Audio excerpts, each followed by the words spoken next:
Apa khabar para pendengar cerita seram The Haunting Cruise dan PN?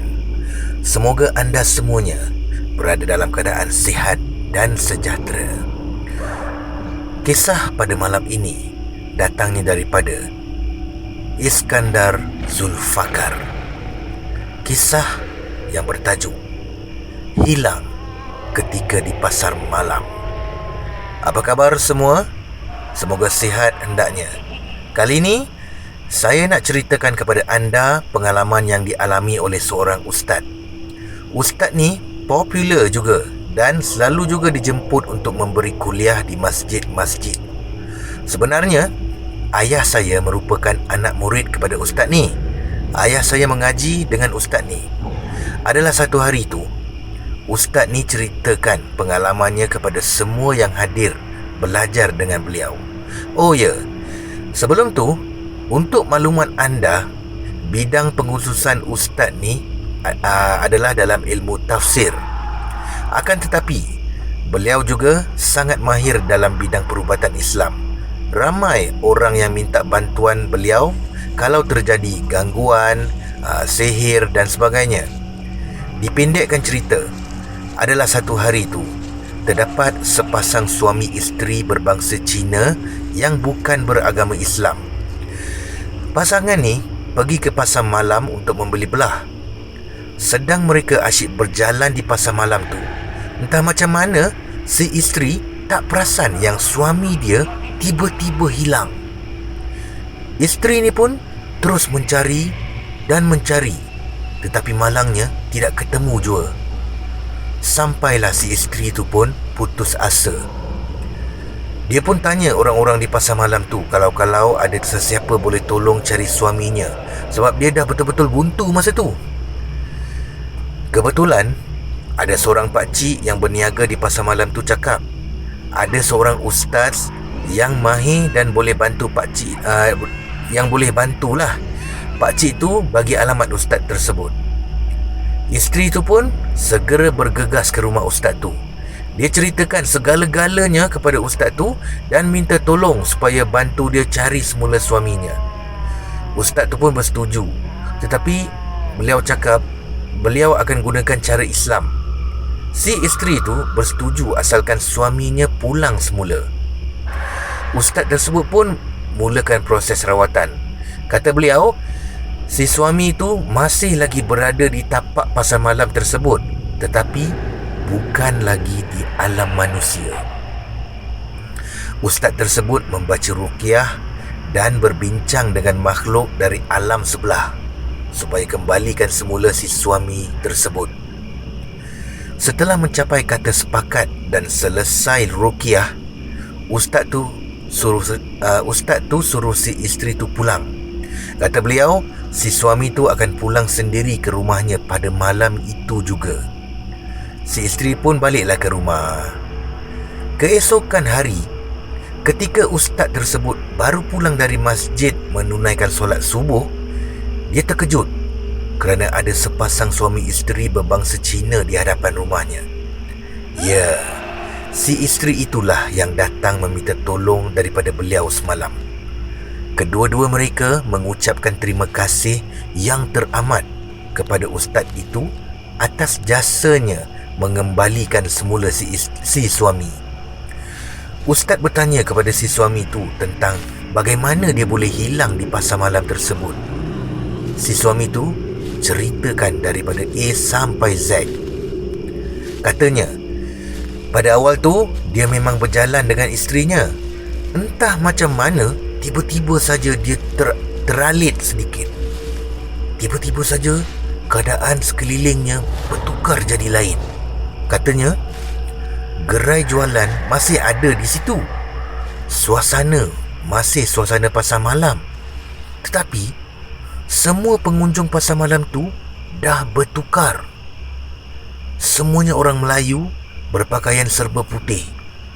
Yang perempuan pula menutup kepala dengan kain batik, manakala lelaki memakai pakaian macam kurta dan berkasut capal. Di gerai jualan pula yang tadinya adalah lampu gasolin, kini semuanya lampu dah tak ada. Sebaliknya, ada pelita saja yang menerangi gerai mereka. Barang jualan pula berubah sama sekali. Lebih menakutkan, kesemua mereka yang ada di pasar malam tu memandang tepat ke arah si suami. Mujurlah, tiba-tiba si suami tu terdengar suara seseorang membaca Al-Quran dan dia ikut suara tersebut. Dalam sekali mata, keadaan bertukar. Masa dia sedar tu, dia memang berada di tapak pasar malam tadi. Namun, semua orang dah tak ada dan gelap gelita kawasan tu. Yalah, masa tu dah pukul 4 pagi. Dia segera pulang ke rumahnya. Mereka berdua mengucapkan terima kasih kepada ustaz tersebut. Ustaz tu pun memberi peringatan supaya berhati-hati dan jangan leka ketika berada di pasar malam dan juga di tempat keramaian yang lain.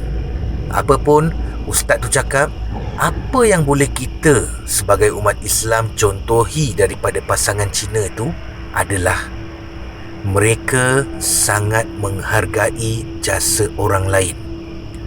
Mereka sanggup datang awal pagi semata-mata untuk berterima kasih kepada ustaz itu yang telah pun menolong mereka walaupun berbeza agama.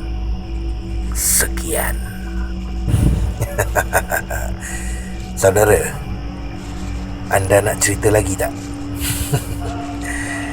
nak lagi satu cerita seram tak? Okey, Brother Fai belanja lagi satu kisah seram daripada novelis Iskandar Zulfakar. Baiklah, malam ini saya nak kongsikan kisah yang diceritakan oleh kawan sekolah rendah saya dulu. Masa sekolah rendah, kami kelas kali. Tapi ketika sekolah menengah, beliau pergi sekolah lain. Kisah ni berlaku di sekolah menengahnya. Kisah ni agak seram, lebih menyeramkan sebab berlaku di sekolah lah kan. Sekolah ni terletak di kawasan seberang negeri Pulau Pinang. Saya tak naklah beritahu nama sekolah ni, tapi saya yakin orang Pulau Pinang tahu kisah ni. Kawan saya ni tinggal di asrama. Oh ya, sekolah tu bukan sekolah berasrama penuh, tetapi ada asrama untuk pelajarnya. Aras asrama yang kawan saya duduk ni ada satu bilik yang dikunci. Pihak sekolah tutup terus bilik tersebut. Bilik ni terletak selang 2 bilik je daripada bilik dom kawan saya. Pihak sekolah juga tak beritahu sebab apa mereka kunci bilik tersebut. Cuma pihak sekolah beritahu supaya jangan ganggu pintu bilik tu. Maksudnya, jangan ketuk, tendang pintu dan sebagainya lah. Senior-senior sekolah tu pun buka cerita.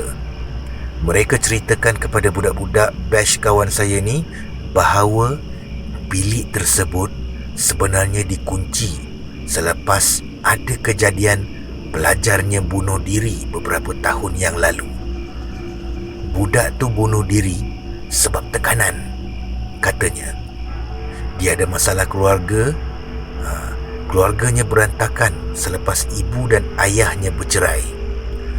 Mungkin sebab terlalu tertekan, ada satu malam tu, masa sesi prep, pelajar ni tak turun. Dia berkurung dalam bilik dan gantung dirinya pada kipas shilling. Selepas kejadian tu, bilik tu masih dibuka. Namun dalam sebulan macam tu, pihak sekolah terpaksa kunci bilik tersebut kerana penghuni bilik dom tu mengadu diganggu roh budak mati tu setiap hari. Mujurlah, selepas pihak sekolah kunci bilik tu, tak ada lagi gangguan. Cumanya, penghuni asrama aras tu selalu mengadu terlihat kelibat budak tersebut di kaki 5 depan bilik tu. Sekadar nampak saja, tapi dia tak ganggu. Kawan saya ni pun relax-relax je lah. Dia malas nak fikir sangat bab hantu-hantu ni. Sehinggalah pada satu malam tu juga dia terjaga sebab nak terkencing. Dah lewat malam masa tu, semua orang dah tidur. Kawan saya ni pun kejutlah kawan sebelah katil dia untuk ajak teman pergi tandas. Malangnya, kawan dia tu tidur mati. Tak jaga langsung. Disebabkan dah tak tahan, kawan saya pun bangun dan pergilah tandas seorang diri. Untuk ke tandas, dia kena lalu bilik yang dikunci itu. Kawan saya pun jalanlah untuk ke tandas. Tiba-tiba, langkah dia terhenti. Sebaik saja terlihat seorang budak lelaki sedang duduk dan menangis di koridor depan bilik tersebut.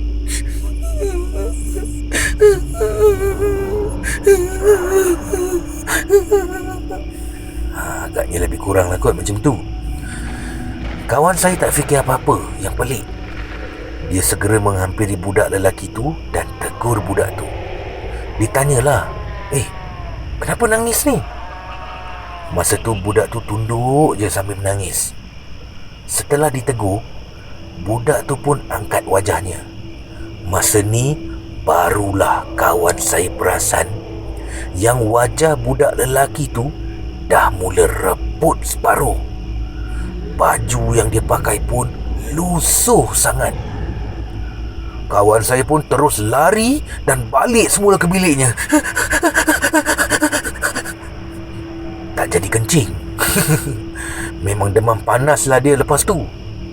Keesokan hari tu, dia ceritakan kepada cikgu perihal budak yang dia nampak semalam. Geleng kepala semua cikgu sekolah tu. Berdasarkan apa yang diceritakan oleh kawan saya, cikgu-cikgu sekolah tu cakap budak lelaki yang kawan saya nampak tu adalah budak yang bunuh diri dalam bilik tersebut. Kawan saya tu diberi cuti rehat seminggu. Mujurlah lepas tu tak ada lagi kejadian terserempak dengan roh lelaki yang bunuh diri tu. Nak sambung lagi ke? Kita berehatlah dulu ya. Besok kita sambung dengan cerita-cerita yang menarik daripada penulis-penulis yang lain pula. Selamat malam. Sekian. Terima kasih.